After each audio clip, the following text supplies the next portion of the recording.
So you got your 18 message on there because tonight won't be pretty. Good evening, ladies and gentlemen, and welcome to the Red and Blue Review. My name is Nick Philpott. For those of you who don't know who we are the Red and Blue Review. We've been on yours, joining you on your sofas on Sunday nights now for years and years and years. I'm delighted with the team I've got in front of me because there will be gloves off, no holds barred, okay, and it will be honest and factual information. We are the only podcast you can watch. Look at this lot. Look at this lot here. I am absolutely delighted to welcome my wingman, as always, Joel Lord Holyoke. How you doing, mate? Stressed, yeah. That's the same as us, yeah. It's going to be a difficult one, mate. It's going to be a difficult one. Ken, are you going to be able to cope without any swearing? I don't think it's going to be difficult. I think it's just let's just do it. Let's just do it. Fergus Tidd, welcome back, mate. How are you? I'm very well, thank you, Nick. Apart from all the shenanigans going on at Palace, but all good. We're going to get into in a great way this evening, and most importantly of all, and there is a reason why I say that. Ian Noble, welcome back, mate. How are you feeling? I'm feeling all right, mate. Yeah, not so bad. About 95%. So, good. And I have to say, Ian, massive congratulations on your debut appearance on BT Sport yesterday. I watched that interview from cover to cover. I thought it was factual, knowledgeable. I can see why they chose you over Jill, okay, and me. And honestly, I was working. I thought looks like I was doing karaoke there, doesn't it? Mate, I thought you did a cracking job. To be fair, Lucy Ward made it easy. She told me beforehand what she was going to ask me, but obviously you still need to be ready with the answers. So it's got an enjoyable experience. So pleased to represent the Red and Blue Review podcast. Made sure I got that in there, and my phone went into meltdown afterwards as people were sending me links. But there we are. But mate, I'll tell you now, it was good. It was, and the fact that they came to little old Red and Blue Review over the other two lots, okay, speaks volumes for, and the fact that they actually singled you out as well. So I think it speaks volumes for the podcast and it speaks volumes for you. Congratulations, mate. No worries. Ladies and gentlemen out of Facebook land, we are going to be covering all the usual stuff, okay? We will touch on the Everton debacle. We will touch on the Arsenal debacle. But, of course, you know that we've got more topics than that to cover this evening, and we will get into them. I want to talk very quickly, boys, if you don't mind, a bit of self-indulgence, if you don't mind. I want to talk to you. Thank you to each and every one of you that helped with Holly's funeral arrangements. We're still collecting for Holly's funeral arrangements, even though the funeral was on Tuesday, and it was a pleasure to be there. Okay, it was a great send-off.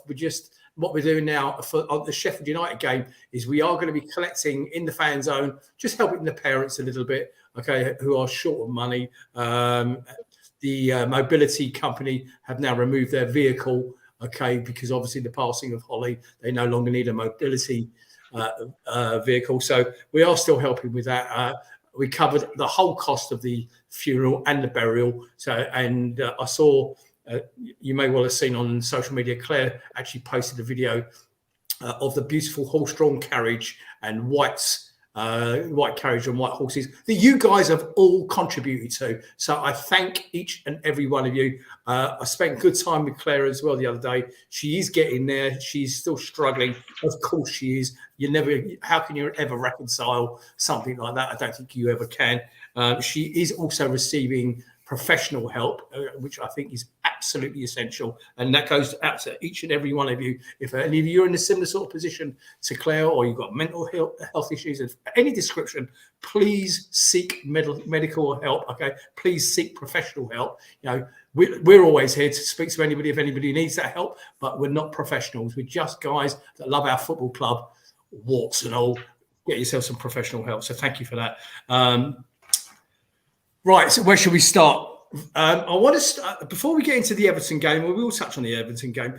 Nigel, if you don't mind, I'd like to touch on what I witnessed at the Emirates yesterday. Now, this is nothing to do with the game. This is pre-game. This is the HF and all that. Okay, now, you know that, boys, you know that I've been their biggest critic over the years. Okay, and I think what they do sometimes brings shame on the club. They didn't do anything wrong yesterday. Let me make that perfectly clear right from the start. When I entered the ground, I saw a tactical support unit parked outside with 20 coppers in it and 3 other white vans full of coppers, all packed to the rafters. Now, these coppers out in the vans as I approached the stadium, and they were marching, okay? It was like a military maneuver, marching to the stadium. Now, by the time I'd peed about getting my ticket sorted out and scanned and gone in, met my son, okay, grabbed a pint, okay, it had all kicked off inside the stadium, okay, and all I saw, because my ticket happened to be adjacent to where they were standing, it was all I got from other supporters, not HF, Palace fans, were overkill by the police. Ian, I understand that you actually saw firsthand what I only saw the remnants of. Yeah, I mean, it was, I don't know, half an hour before kickoff, something like that, maybe a little bit longer. But suddenly, you know, the half the Met Police, it seemed, descending on the HF. They came in on block, you know, to where their seats were, put their banner up, and then the police just arrived with all their yellow jackets, and it looked from where I was standing completely over the top. You know, you thought someone had done something terribly wrong, and you know, they were trying to single somebody out, but they did grab hold of 2 or 3 of them. I don't know whether they actually ejected anyone from the ground, but apparently they were just after the drum. And the irony is that the Ashburton lot, whatever they're called, the Arsenal fans who were also in our end, they had a drum and they were banging it the whole game. So how they can have one rule for one set of fans and another rule for the home fans is quite beyond me. So you know, the HF have had their critics. They've also done a lot of good for our club. But I think the reaction by the police yesterday was completely over the top and unnecessary. And it just provoked more aggravation, really. You're muted, Nicholas. You're quite right. Thank you, Ian, for that. I'm very grateful for that because, yeah, as John just said on there's 72 coppers to remove 1 drum. Absolute overkill. Jill, you wanted to make a point? I did, yeah. It's a shame, really, that they did that because they won't. The old bill won't come round to your gran's house if she gets burgled, but they'll send 50 of their pals round to take a drum off someone in a football ground where there's 60,000 people making a noise. It pretty much sums up the state of the Met, I think, at the moment. Well, get their quotes of arrests, haven't they? Say again, mate. That's what it is. They've got to get their quotes of arrests. Easy pickings, isn't it, at a football match? Yeah, and the point that I wanted to make, and Ian made it quite so eloquently, is, you know, it literally was 25 yards away. One of their guys had a drum, and there was, I don't know, 30-odd flags around the stadium.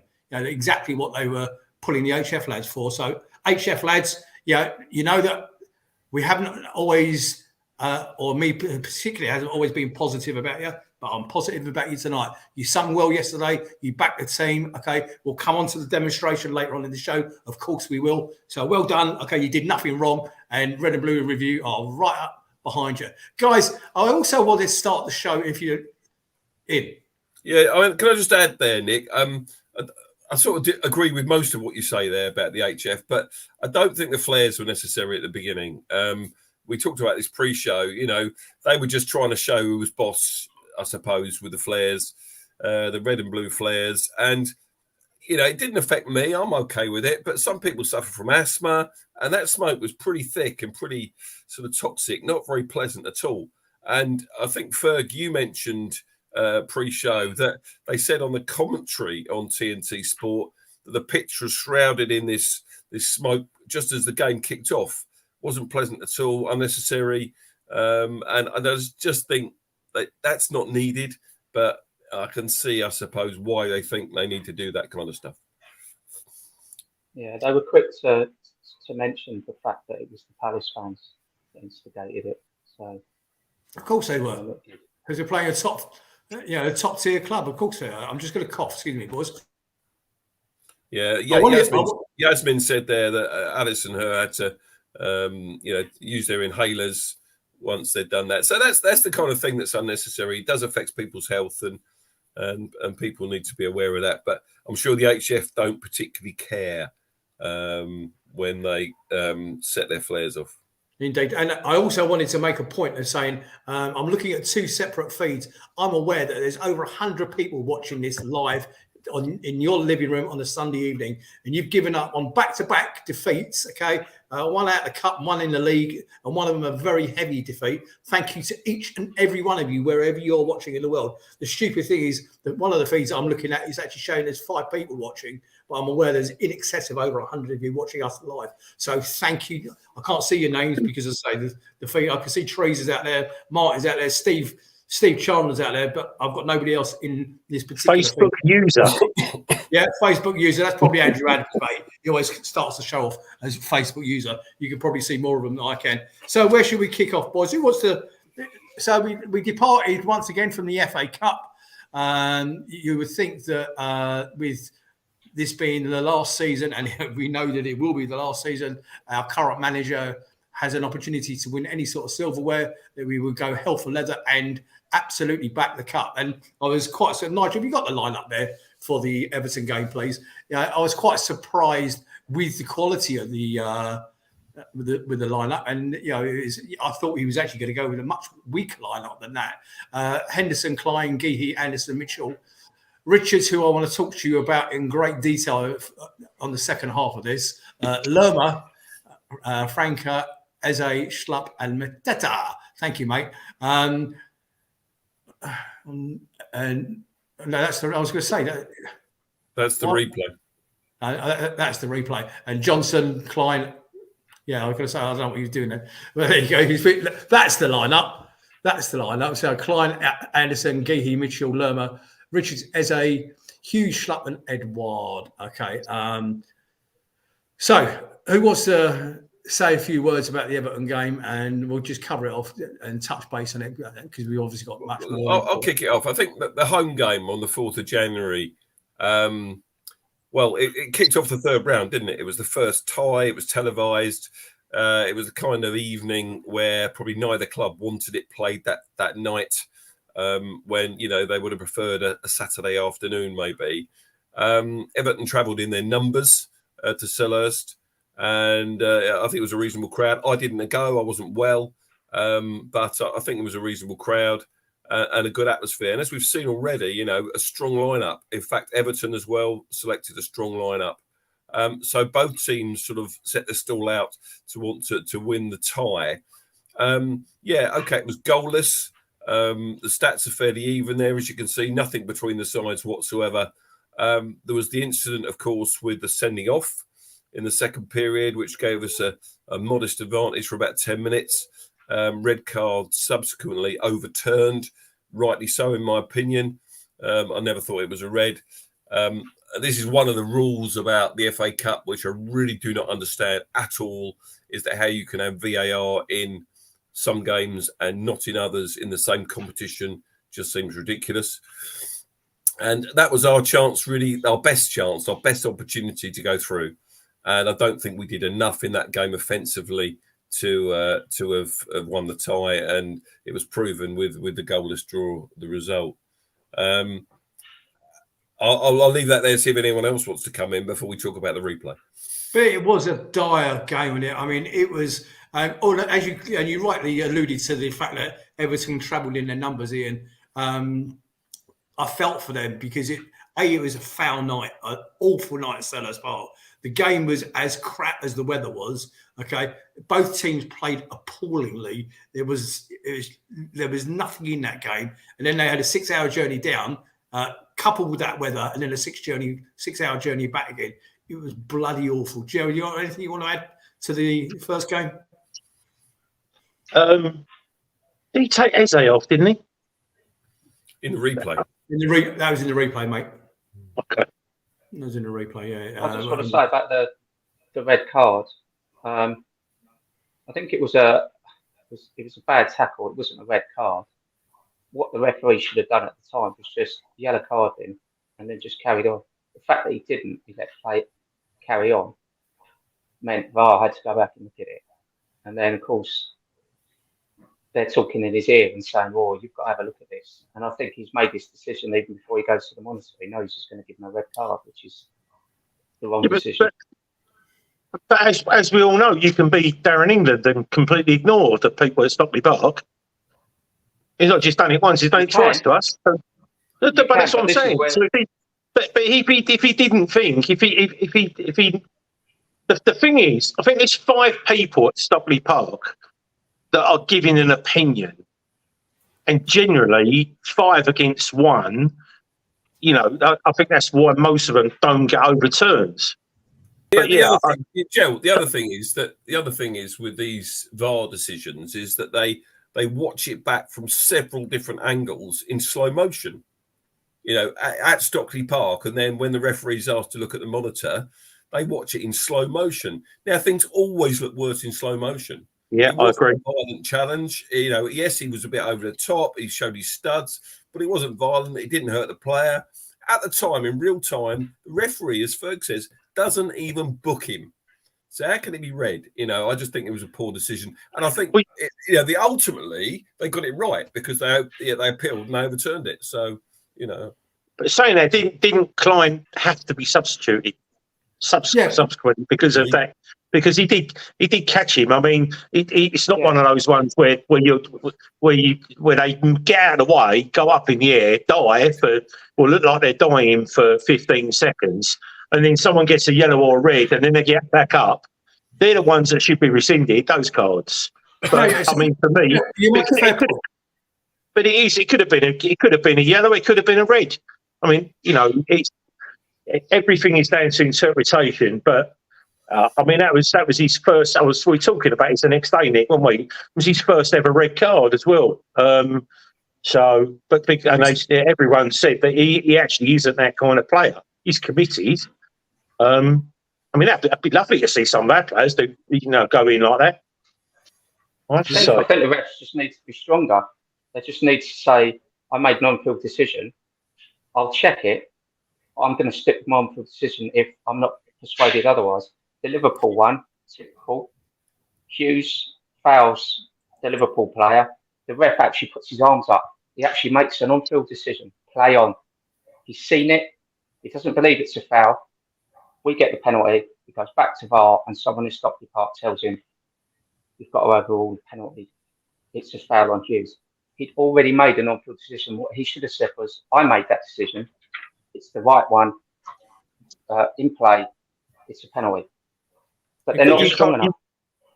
But you can't have hundreds of thousands of Scousers crying after. That's like they can cope with a few Palace fans moaning on a podcast, but they can't cope with the literal outcry from Merseyside. So, indeed, right. I'm going to hold it there just for a minute, boys, because we'll move on to the replay. Before we do, a little bit of self-indulgence, if you don't mind. I was coming on to this when I was talking about Holly. So thank you for everybody that contributed, but. We ain't done there yet, okay? I want to talk about my son.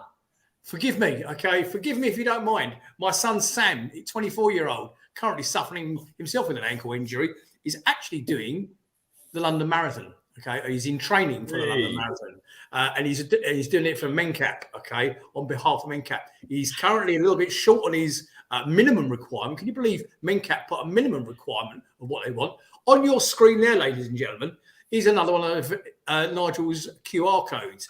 If you get your device, grab your device, take a picture of that. That will take you straight to Sam's Just Giving page. Or actually, it's not a Just Giving page. It's a direct feed to MenCap itself, okay? And Sam's details about his proposed run in the London Marathon is on there.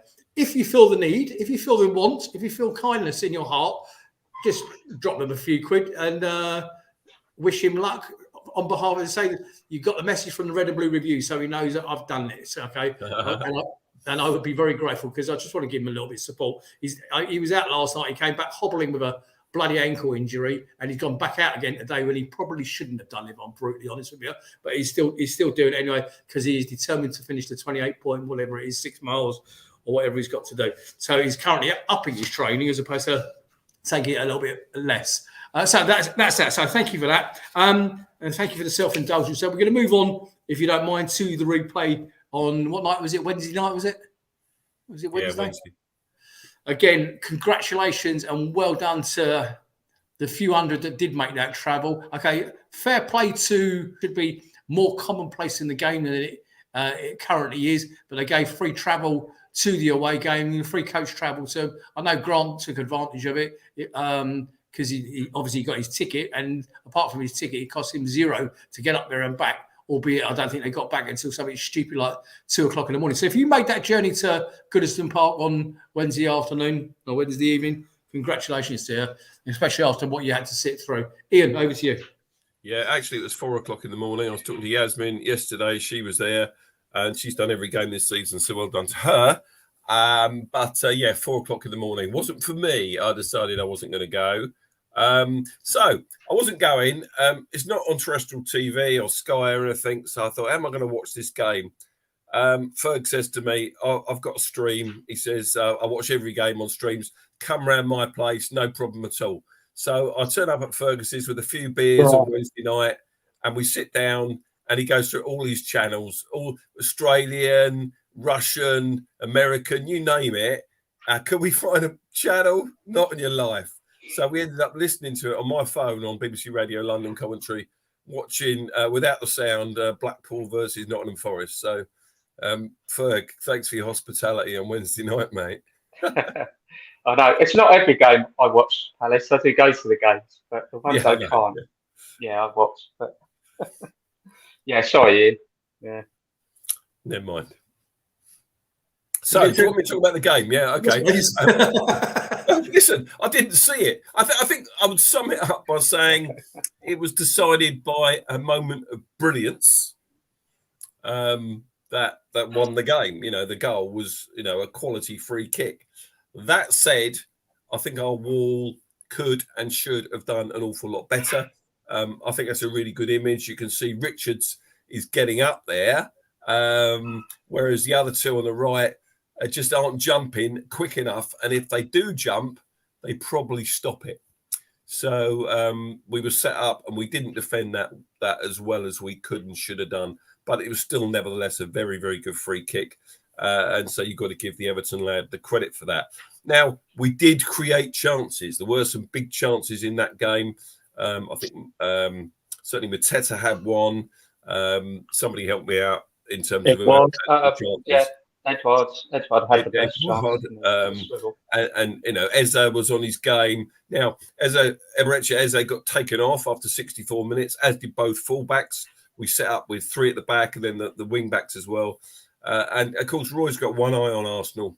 1-0 down, which disappointed a lot of fans. I think the travelling faithful, the 500 or so that were there, were very disappointed that Eze was taken off on just over the hour mark. And yet, the lads that did come on, 5 subs were made. The lads that did come on did play quite well, apparently, and were a bit unlucky not to get something. But in a way, I don't know, it was a strange feeling. I don't know if anyone else felt like this. It didn't particularly bother me that we went out the cup. I know it should do, but it didn't particularly bother me. I woke up the next morning and thought, right, we're out the cup. Okay. Yeah. But I expected it to do. Basically, I don't know if any of you saw on Twitter that I keep getting, every time we play Everton, I'm getting contacted by one of their podcasts. Okay. And they asked me to do a clip to go on to do a 30-minute video as to my thoughts. I recorded that at 4:30 in the morning, or the morning of the game, because I was going to work. And I'd actually said on there, what will happen is I wish you luck for the rest of the tournament, and I wish you luck for the rest of the season, but because you will win 1-0 is what I said, basically, top and bottom of it. I said because there was a certain amount of apathy amongst the fan base that the manager wasn't going to put a strong enough team out.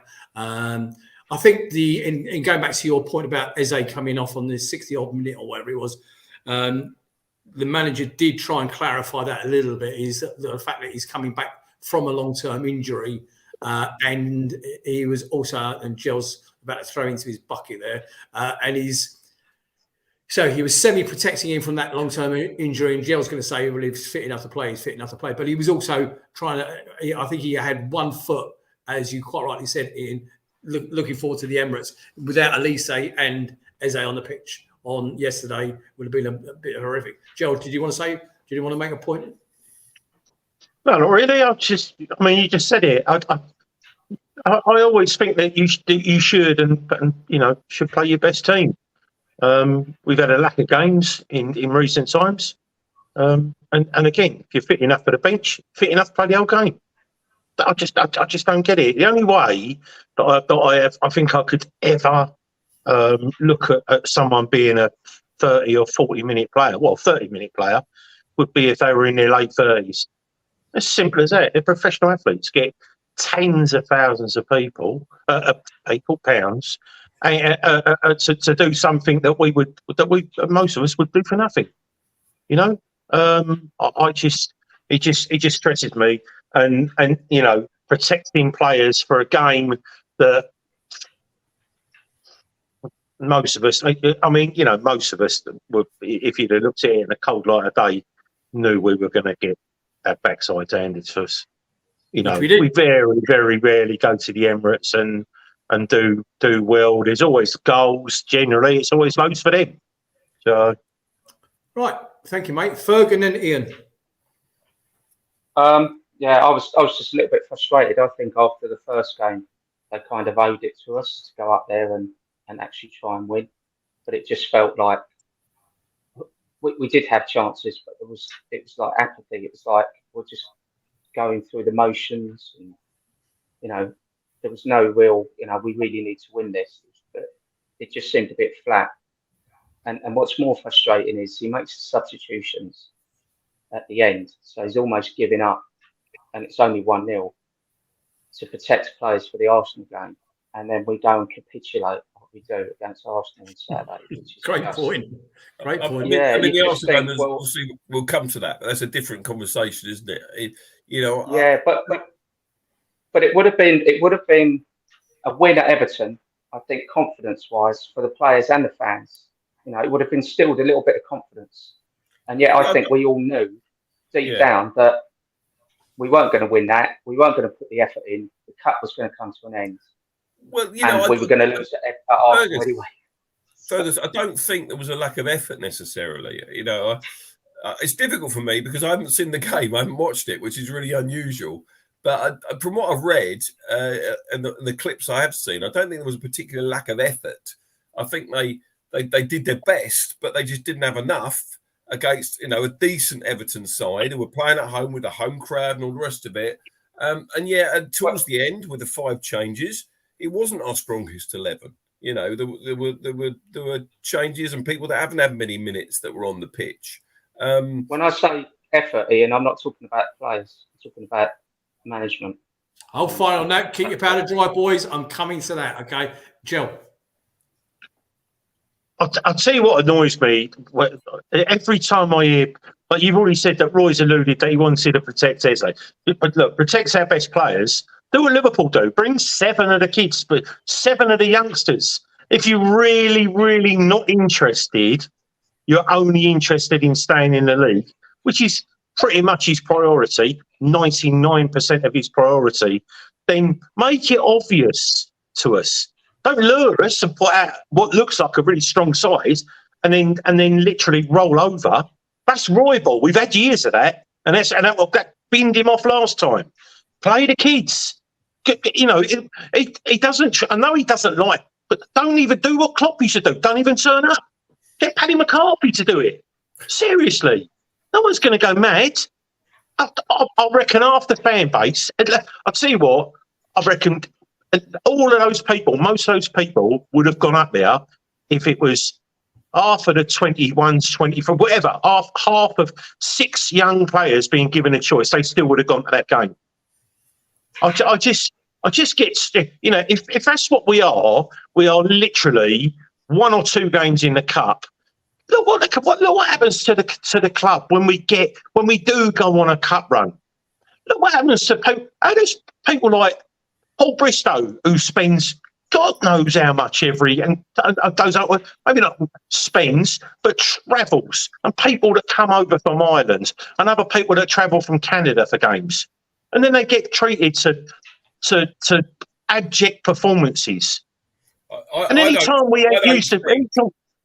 But any time we used to have people in the club that used to go in there and try and have a ruck with the players, what happens now? The club get rid of them. There's no one there to kick them up the backside anymore. Jill, I don't think the fan base that travelled would have been happy if half that team had been under 21 players. I really don't. I think the people that travelled, and fair play to them, expect to see our best side, maybe with one or two exceptions. And they expect us to give it a go. And you could argue that we did give it a go because we lost 1-0 to an exceptional goal. And we had chances that we didn't take. But nevertheless, the outcome is still the same. We're out. So, I'm not saying I don't care about the FA Cup. I do care about it. All I'm saying, and someone sort of had a comment in the chat, I can't remember who it was now, I saw it go through, saying, how can you not care about the cup? I do care about it. I just didn't feel on Wednesday night any different, the fact that we'd gone out. I felt fairly ambivalent, I suppose, about the whole process. It's always conditioning for the last 5-6 years, though, isn't it? Yeah. Gone out in the third round, fourth round, who cares? That's it. That's what the club's doing to us. It's what we need to do when we come on to the feeling about the club and everything. That's what I think. Which we're going to do right now. I do want to point out, you guys were talking about the possibility of playing extra youngsters. Somebody, I think Tom mentioned in the chat, and please follow Tom on our Instagram account, guys. He was talking about young Marsh, who scored something like 4 or 5 different hat tricks so far this season for the kids. Okay, playing really well. Well, he couldn't have played the kids on Wednesday night. Oh, there it is. Red _ blue _ review. Follow us on Instagram, guys. He does a cracking job on there. He couldn't have played the kids on Wednesday night anyway because the under 21s had a game that day. So he couldn't have played them that day. Anyway, let's move on because we've got lots more I want to cover off on. So we've got out the cup. So that's both cups we're out of now, and we're fighting for our life, fighting for God knows what in the Premier League.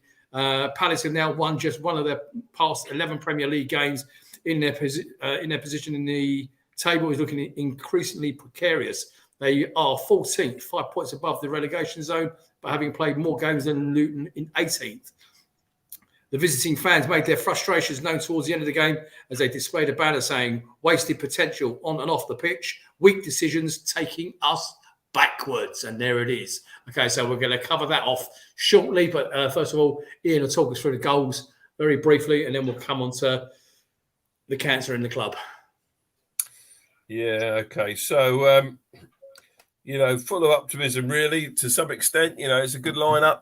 2 changes, I think, for the Everton starting 11, Henderson starting in goal. There's a debate there, of course, who's our best goalkeeper. And Mateta comes back into the starting lineup. But it's sort of as expected.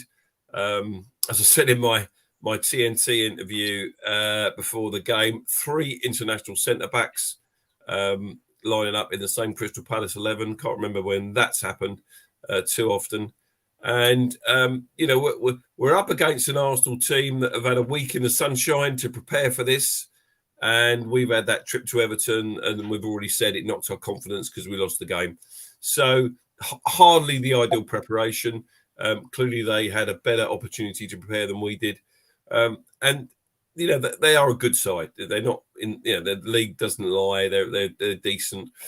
And towards the end of the game, if you looked at their bench, they brought off their bench and the impact those players had on the game as well, you can tell that it's not just the starting 11, but the strength in depth as well. Disappointing, of course, to go 1-0 down so early in the game. Was it 10, 11 minutes? And it was a set piece that undid us. There was an element of, did he foul in the as he got his header in? I don't think so. I think it was a good goal. And then we sort of ran it a bit. It was 1-0 for a long period of time, and we had a few chances of our own. Lerma had a decent shot. I think he hurt himself in the process, but he had a decent shot that Raya saved. And, we sort of huffed and puffed a bit. But typically, Arsenal had the ball, and we were happy to let them have the ball.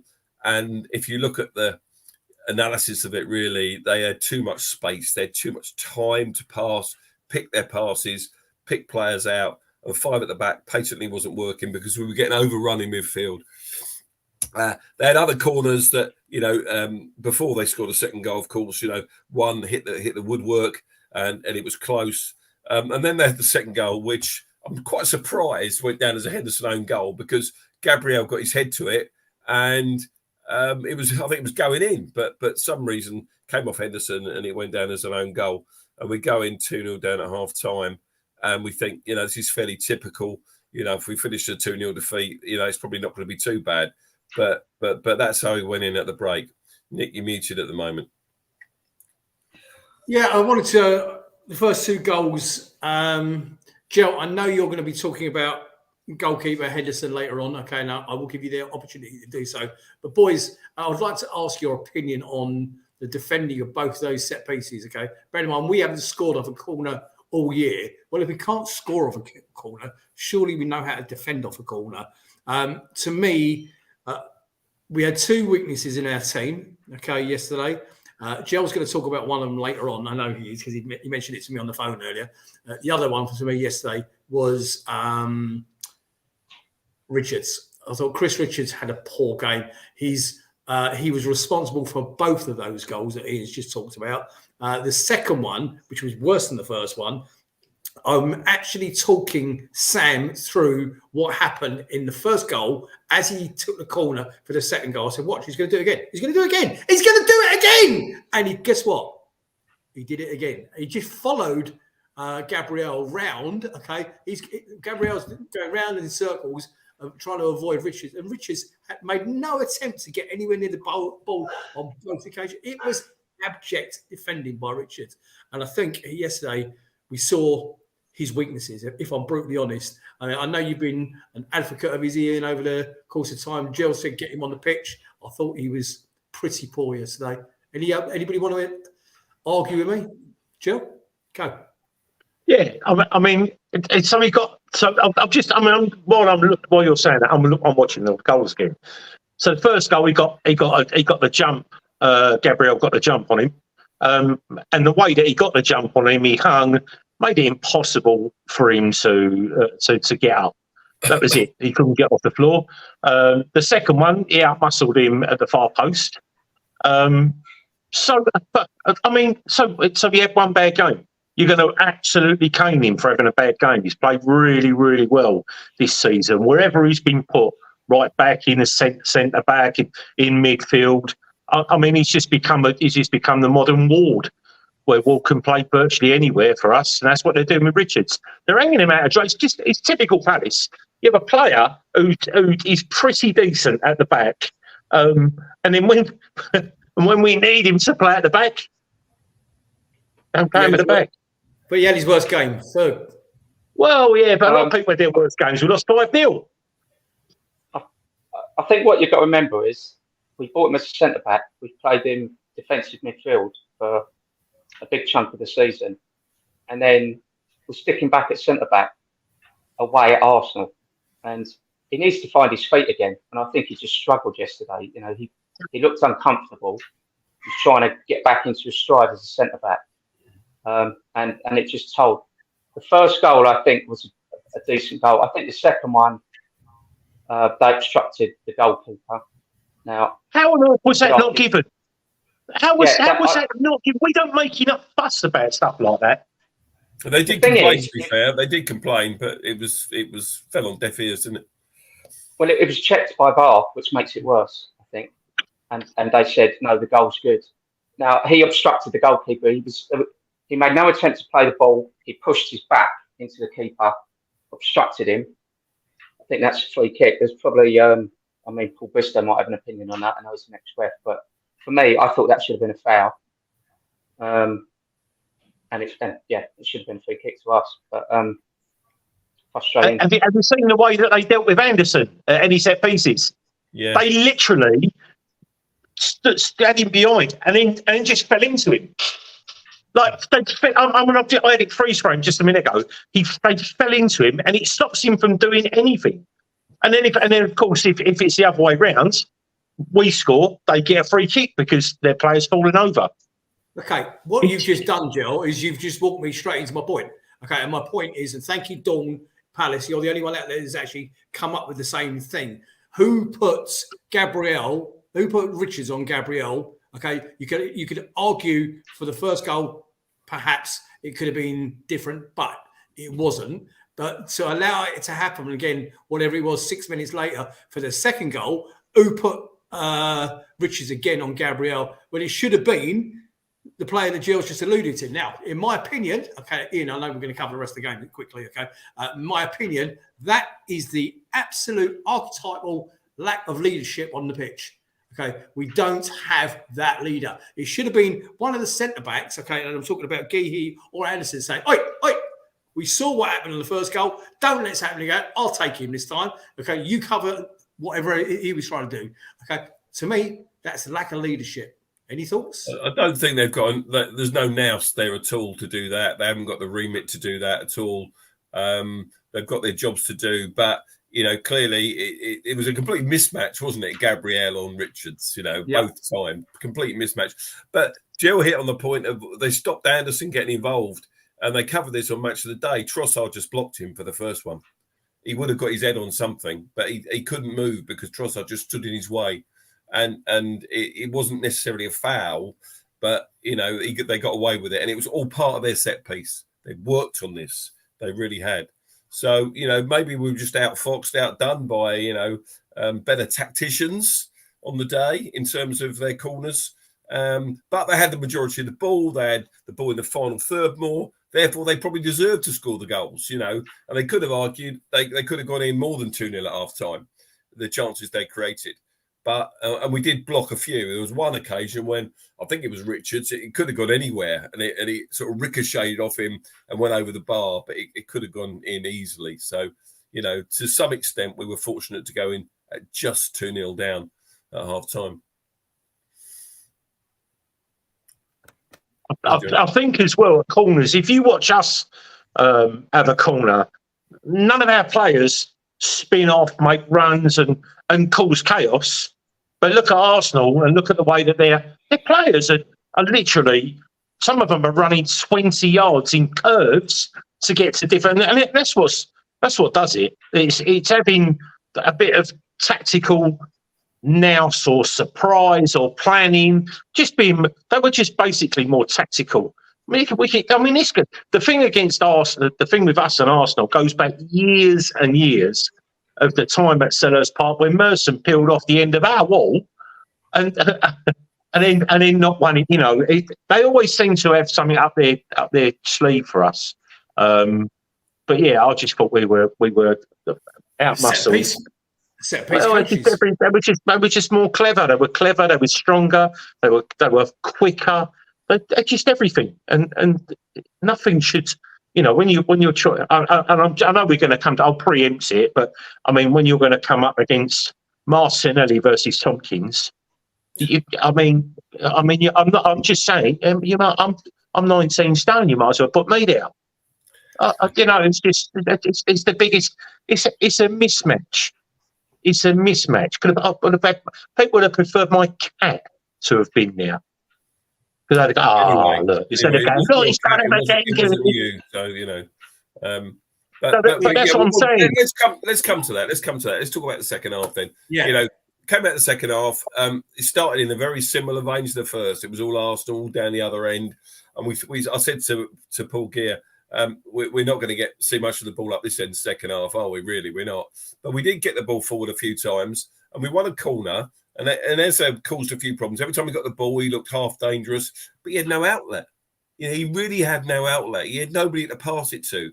And when he did, Mateta was falling over his shoelaces and all the rest of it. So, it was difficult. But he did win a free kick on the edge of the box, which was well saved. It was straight down the throat of the goalkeeper, but that was good. But the corner that led to their third goal, which was the killer goal, really. At 2-0, there's still sort of half a chance or less than half a chance of getting back into it. But 3-0 game over, in my view. It's our corner. Ball bobs about a bit, gets put back in. Raya catches it. My goodness me. What brilliant distribution from the goalkeeper to set Jesus away on the right-hand side. And it's 2v2. And literally, we had no chance at all. And they checked for offside for ages. And I'm praying, let's hope it's offside. But it wasn't offside. It was a very, very good ball into the middle. Trossard put Klein on his backside, and he had just the keeper to beat. It was a great finish and a very, very good counter-attacking goal. And you've got to give them credit for that. So that's on the hour mark. It's 3-0. And the game is over at that point. Let's be clear about it. We huffed and puffed a little bit afterwards, but we had no real chance of getting back into it at all. Now, coming to the end of the game, they've made their substitutions, Arsenal, and they bring Gabriel Martinelli on, who's played a lot of football for Arsenal, quality left winger. And they put him through, split our defence open, not once, but twice in stoppage time. Plain embarrassing. Once is sort of unforgivable. Two, you just can't believe. I could not believe I'd seen it again on the 95th minute. And each time he kept his cool and picked his spot nicely past Henderson, who had no chance at all. And we were just outdone because we were knackered and they had fresh legs and they were better than us at the end of the day. But 5-0, you could argue, flattered them a little bit. But 5-0, 3-0, it makes no odds, really. At the end of the day, you've got no points. And we go home empty-handed, and it's a similar kind of result. So, we're just going to move on, really, dust ourselves down and move on. Sheffield United now, we'll talk about that later, I'm sure, but is now massive. And we've got to turn our attention towards that. Indeed, right. Also, a couple of things I want to pick up on. They're the match stats. Obviously, Arsenal had the majority of that. You know what? I'm surprised we had as many corners as we did. Shots on target, I'm surprised we had as many of those as we did. Anyway, we'll move on from that. I want to pick up on something you said during that, Ian. You said that 3-0, the game was over. Not according to your manager. Yeah. What you just said, Ian, is a complete load of rubbish, according to our manager. Our manager said in his post-match interviews, okay, and this is how deluded the bloke has got, okay, at 3-0 down, we were still in the game, is what the clown said. Okay, and I'm not being disrespectful about his age or anything like that, but this is just another one of a series of things that he said post-match interviews, blaming the kids. It gets to the point where you actually wonder. I can't say it because I don't want to be disrespectful. He was talking rubbish. Ferg, go. No, I was just going to say with Roy, I think a lot of his pre-match interviews, he uses the word hope, and that concerns me because that almost makes me feel like he doesn't have confidence in the team, and he's not preparing the team in the right way to win the game because he's saying, "Oh well, I hope we do this and I hope we do that," or "I'm planning to nullify Arsenal." No, don't nullify Arsenal. Just go out, play your own game. Attack is the best form of defence. Just do what you did back end of last season, but he's not. He's setting the team up to defend a 1 or a 2 or 3-0 loss. Yesterday, he we're 3-0 down. I know Mark Gee had to come off because I think he was carrying an injury, but he put Chris Richards at right back, didn't he? And then Tompkins at centre back on that right hand side. And Arsenal must have just been rubbing their hands because they're like, "Oh, Martinelli's on that side. They've got two of their weaker players on that left hand, our right hand side. They're left attacking, and they just exploited it. It's the same sort of attack. And Martinelli, it was just too easy for them. Far too easy. It was terrible tactics.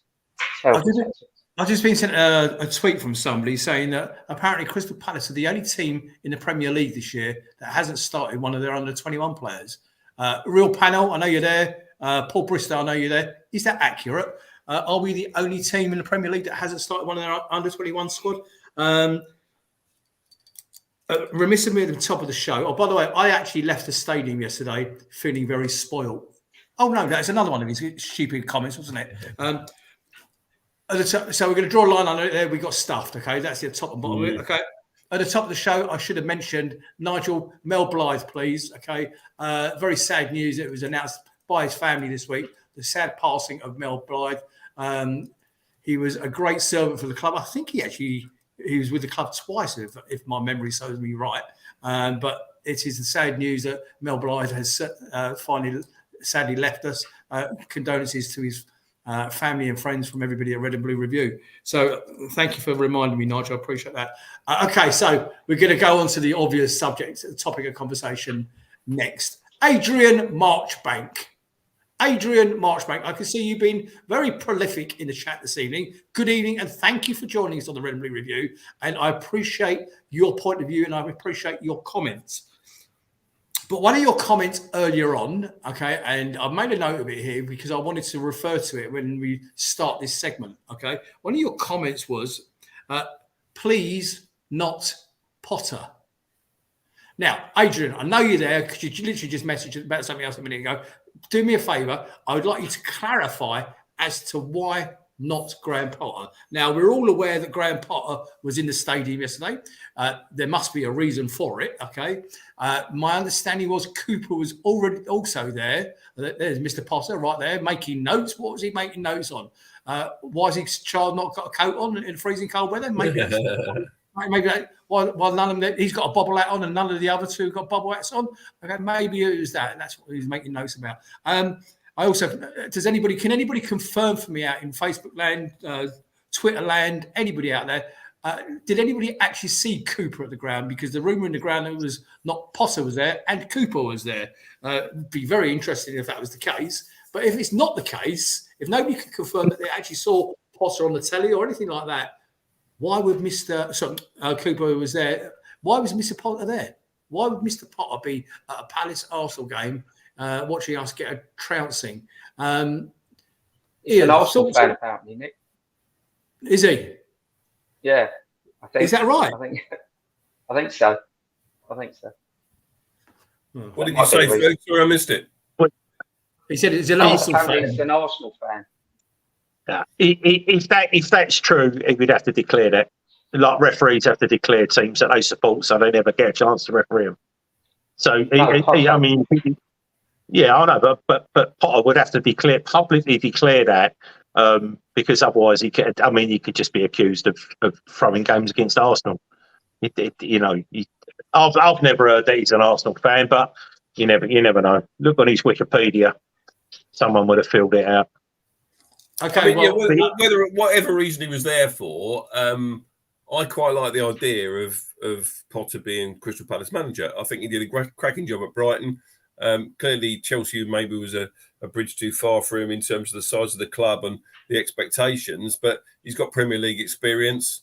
I, for one, wouldn't be sad to see him. I wouldn't hate it at all if he became Crystal Palace manager. Yeah, go on, Joe. If we had a choice of they were the two, because we're obviously not going to get. I know he's just left Milan, but we're not going to get Mourinho, even though he's been very, very complimentary about us in the past. He is a big club manager, and we aren't a big club. So, but the Potter or Cooper. Again, we had this conversation, Nick, and I can't see the lure. I can't see the Cooper thing. I don't get it. I literally don't get it. If he had 15 years experience, or if he was Sam Allardyce or Pulis, but he's not. So, but I mean, for me, and I'm not even going to go down the road of he was Brighton manager. I'm not even interested in it. Doesn't matter at all. Exactly. He has, like you say, the necessary experience, and I think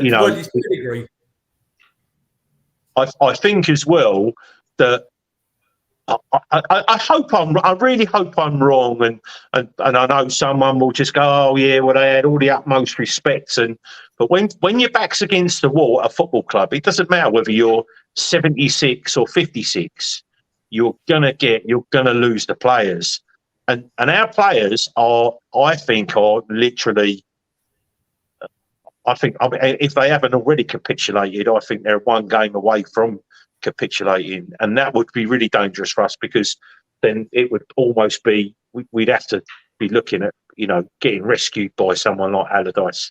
So I think if we're going to do it, we need to do it really, really quickly. And Potter, for me, does seem to be the one that's, if he is available, that I would add without a doubt.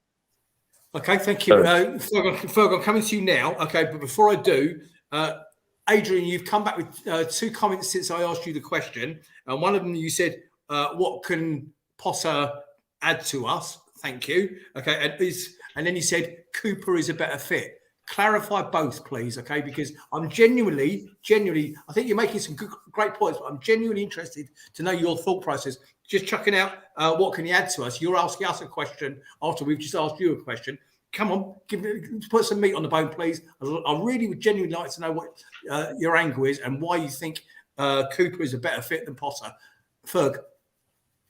I was going to say, just Gerald's comment about players capitulating. I think at the end of the Arsenal game, Anderson and Eze came over to the fans, didn't they?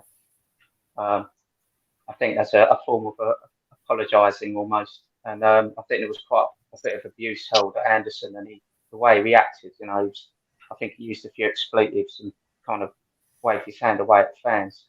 Eze was sort of, putting his hands up to say, look, we know we've had a bad performance, but it doesn't help really. I think the players, they're obviously really, really low on confidence, and we really need to support them, not hurl abuse at them. It's hard though, isn't it? If you sat and watched it and you paid your money, I know. I'm not saying it's right. I'm not saying it's right at all. But if you're a professional getting paid tens of thousands a week and you put in a performance like that, you've half got to expect the abuse. I'm not saying it's right. I'm not saying I would do it, but it's going to happen because the guys behind me, blimey, their language was just so choice. I mean, women and children, they shouldn't be going to football listening to that, honestly. And I mean, just going off at a tangent a bit, my missus went to Man United away and some bloke was using the C word and she turned around and had a go at him. He went off at half time to get a pint. He never came back. So we all swear occasionally at football and we get frustrated, but some of the language here and you think, it's just not nice. So, as a professional, if you've lost 5-0 and you've made mistakes, expect the abuse, mate, I think a little bit. And they've got to be big enough to cope with that. And I think probably they are, really. Listen, we've got so much we need to cover, okay? It's now 3 minutes to 9, and Storm Aisha is trying to break into my house at the back here. So we're not going to get all this done tonight. Jill, okay, I can see you got your hand up, but I want to ask you a quick question. So answer this, please, with your point. Is Steve Parish and the board, are they culpable that they haven't yet dismissed Roy Hodgson? Yeah, for me, yeah. I mean, our club has changed so much. I don't recognise our club from what it used to be 12 years ago. I really don't. From right away, from the flamboyancy of owners to the family nature of the club. It just we just seem to be literally a commercial asset to a lot of rich boys from across the pond. And Parish is just, I think Steve Parish is just their mouthpiece.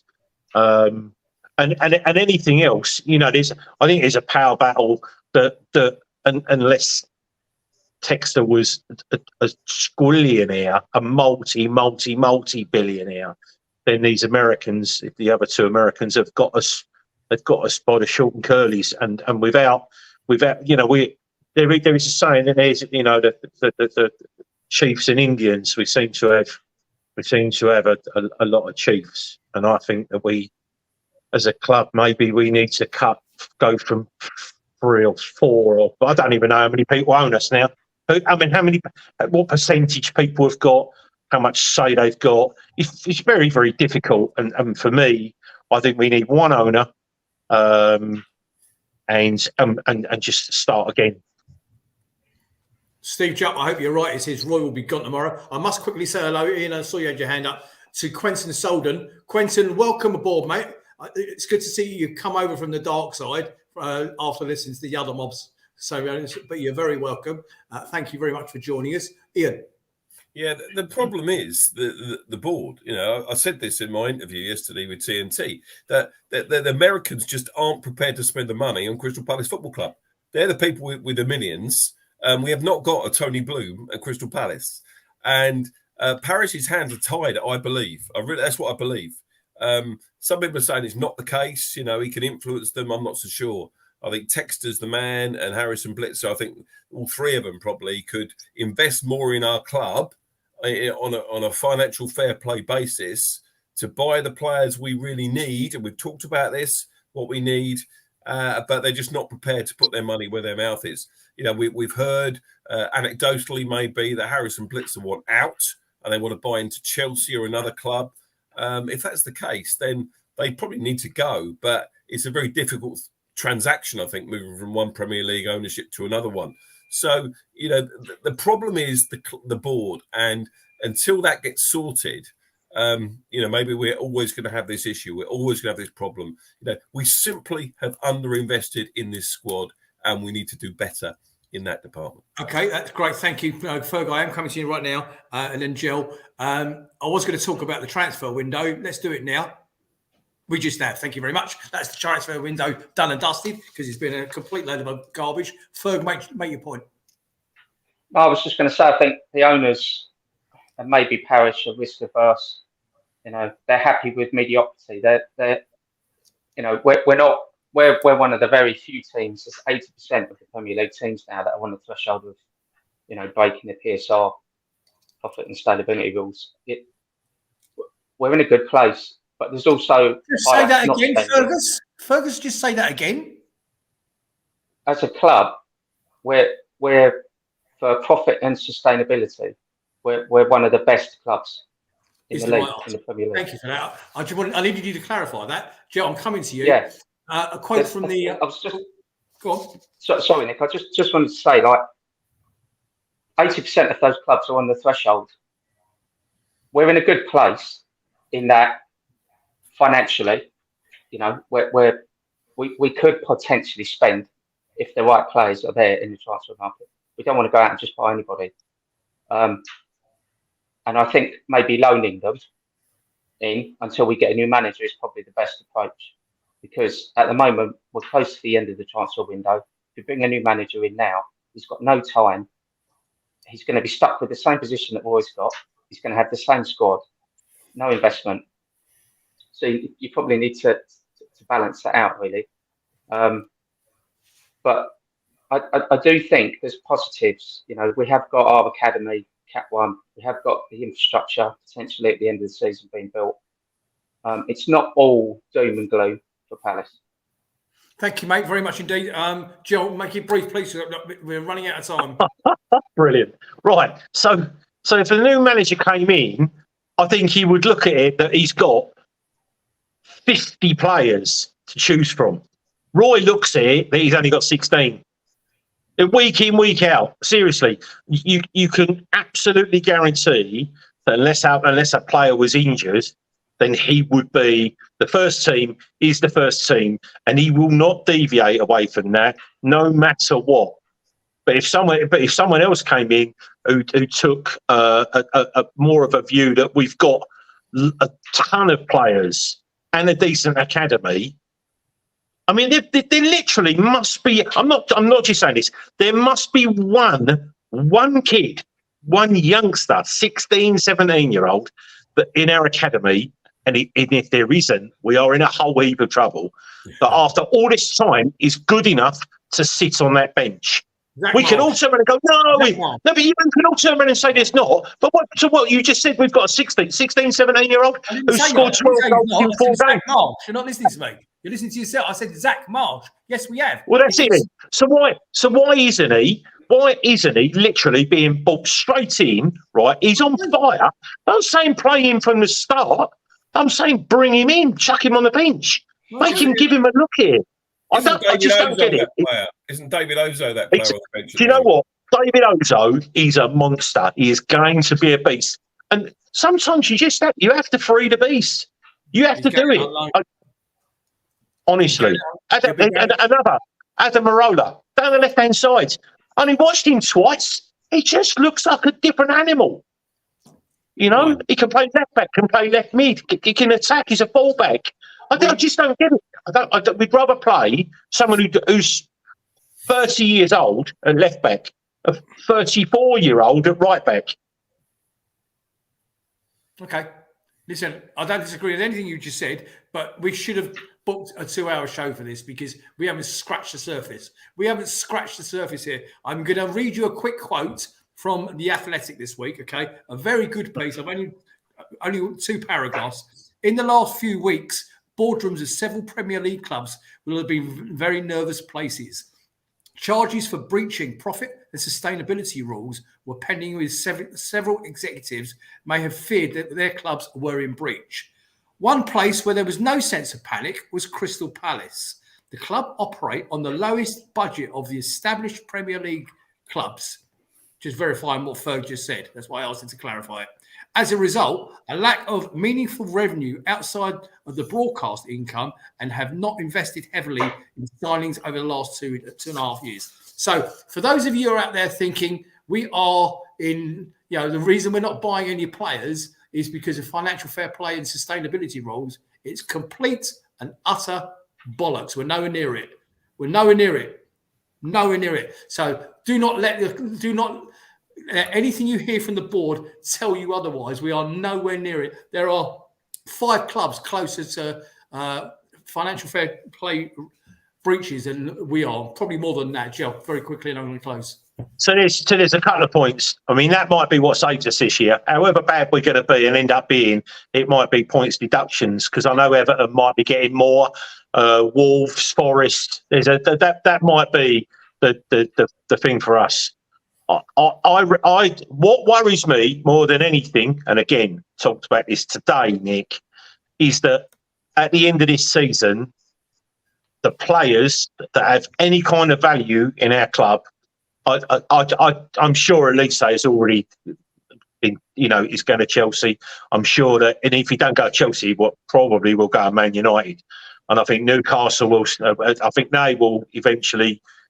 Snap up Anderson. He will want to go and play in front of 50,000 for his last hurrah. And I think we could be at least 4 of our best first team players.